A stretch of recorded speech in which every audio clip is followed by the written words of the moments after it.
कौन सी ऐसी ग़िज़ा या फूड्स हैं जिनका इस्तेमाल आपको रमज़ान या रोज़ों के दौरान नहीं करना चाहिए, और कौन सी ऐसी बात है जिससे इन फूड्स का इस्तेमाल रमज़ान के दौरान आपके लिए जानलेवा साबित हो सकता है।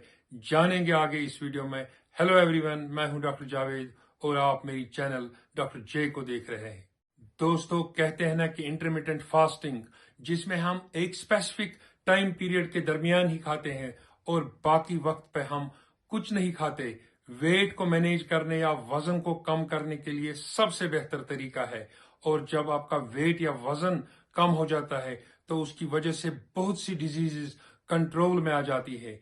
इसी तरह रमजान और रोजों से भी ऐसा ही फायदा होता है जैसा कि इंटरमिटेंट फास्टिंग से होता है।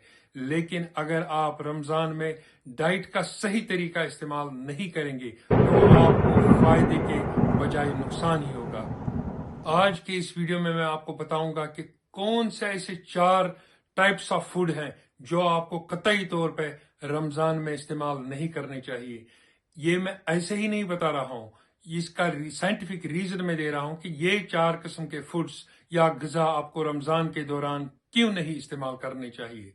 नंबर 1 पे है अवॉइड एक्सेसिव साल्टी फूड्स, यानी वो खुराक या फूड्स जिसमें ज्यादा क्वांटिटी में नमक होता है, जैसे कि कैनेड सूप्स हम लाते हैं, प्रोसेस्ड मीट जो बाजार में मिलता है, या स्नैक्स, साल्टी स्नैक्स जो बाजार में मिलता है, उनका इस्तेमाल आप रमजान के दौरान नहीं करना चाहिए आपको, क्योंकि उससे उससे एक तो इलेक्ट्रोलाइट इम्बैलेंस हो जाता है और साथ में आपको डिहाइड्रेशन होती है, क्योंकि डिहाइड्रेशन तो हमारे जिस्म में पहले ही से ही होती है रमजान के दौरान, क्योंकि पानी का इस्तेमाल तो कम होता है।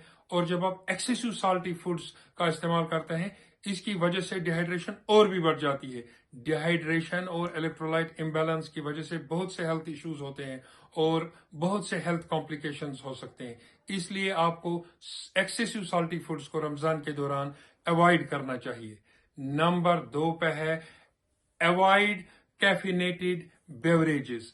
दोस्तों, चाय या कॉफी के 1 कप के इस्तेमाल से आपकी एनर्जी लेवल इंक्रीज तो हो जाती है रमजान के दौरान, लेकिन क्या आप जानते हैं इसका एक डाययूरेटिक इफेक्ट भी है, जिसका ये मतलब होता है कि पानी आपके जिस्म से ज्यादा मिकदार में खारिज होता है या बाहर निकल जाता है, जिसकी वजह से आपको डिहाइड्रेशन हो सकती है और आपको इलेक्ट्रोलाइट इम्बैलेंस भी हो सकती है।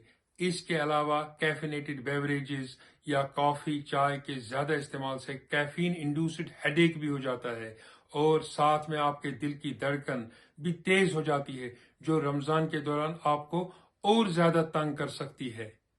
इसके बरक्स हमें हर्बल टीज और पानी का ज्यादा इस्तेमाल करना चाहिए। और नंबर 3 पे आता है avoid excessive sugary and processed foods, यानी वो खुराक या फूड्स हमें अवॉइड करनी चाहिए जिनमें ज्यादा शुगर की क्वांटिटी हो, जैसे रिफाइंड शुगर्स, जैसे मैदे की रोटी हम खाते हैं, या बेकरी के आइटम्स हम खाते हैं, बिस्किट्स खाते हैं, कुकीज खाते हैं, या प्रोसेस्ड फूड्स जो हम खाते हैं, या जिसका मतलब है कि ज्यादा तली हुई चीजें हो, तो उससे भी आपकी एनर्जी लेवल इंक्रीज होने के बजाय कम हो जाती है, क्योंकि इसका ब्लड शुगर के लेवल पे काफी असर पड़ता है। उससे ब्लड शुगर लेवल जो है वो फ्लक्चुएट हो जाती है। नॉर्मली हमारे ब्लड शुगर लेवल जो होना चाहिए वो एक मखसूस लेवल में होना चाहिए, लेकिन जब हम इन चीजों का गलत ग़िज़ा का इस्तेमाल करते हैं, इससे हमारी ब्लड शुगर लेवल फ्लक्चुएट हो जाती है, या सडनली इस पे स्पाइक्स आ जाते हैं, या सडनली ये ड्रॉप हो जाते हैं, जिसकी वजह से आपको थकावट हो सकती है और इरिटेबिलिटी हो सकती है और भी हेल्थ इश्यूज हो सकते हैं जिनका आपको पता ही नहीं चलता है कि ऐसा क्यों होता है। इसके बरक्स अगर आप बैलेंस्ड फूड्स का इस्तेमाल करेंगे, जैसे फ्रूट्स का इस्तेमाल करेंगे, वेजिटेबल्स का इस्तेमाल करेंगे या होल ग्रेन्स का इस्तेमाल करेंगे, उससे आपके ब्लड शुगर लेवल जो है वो नॉर्मल लेवल पे रहेगी और फ्लक्चुएट नहीं होगी, जिसकी वजह से आपको सटाइटी महसूस होगी और भूख भी ज्यादा नहीं लगेगी। और नंबर 4 पे है avoid spicy and heavy foods. दोस्तों, रमजान के दौरान हमें ज्यादा स्पाइसी यानी कि मसाले वाले खुराक या मिर्ची वाले खुराक या फूड्स का इस्तेमाल नहीं करना चाहिए, क्योंकि इससे हमें स्टोमक पेन हो सकती है और साथ में और भी हेल्थ इश्यूज हो सकते हैं जो रमजान के दौरान आपको और भी ज्यादा तकलीफ में डालेंगे। लिहाजा आपको लाइट ग़िज़ा खाना चाहिए और वो ग़िज़ा खाना चाहिए, जैसे कि मैंने पहले ही कहा, बैलेंस्ड डाइट जो आपको इजीली डाइजेस्ट हो, ان فوڈز کا استعمال آپ کو کرنا چاہیے.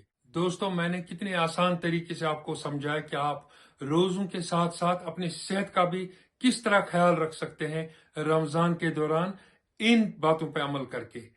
آپ کو یہ باتیں بالکل آسان لگی ہوں گی اور آپ سوچ رہے ہوں گے تو یہ تو ہمیں پہلے سے ہی پتا ہے، لیکن اکثر اوقات پہ ایسا ہوتا ہے کہ آسان چیزیں ہی آپ عملانے میں ناکام رہتے ہیں، جس کی وجہ سے آپ کی صحت خراب ہوتی ہے.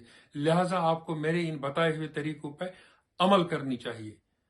اگر آپ کو میرا یہ ویڈیو اچھا لگا ہو اور اس ویڈیو سے کوئی بھی نالج آپ کو ملی ہو تو کائنڈلی اس ویڈیو کو لائک اور شیئر کریں تاکہ زیادہ سے زیادہ لوگوں تک یہ میری نالج پہنچے. اور ہاں، ساتھ میں میری چینل ڈاکٹر جے کو ضرور سبسکرائب کریں تاکہ آئندہ بھی میں آپ کے لیے ایسی معلوماتی اور نالجبل ویڈیوز لاتا رہوں. Thank you.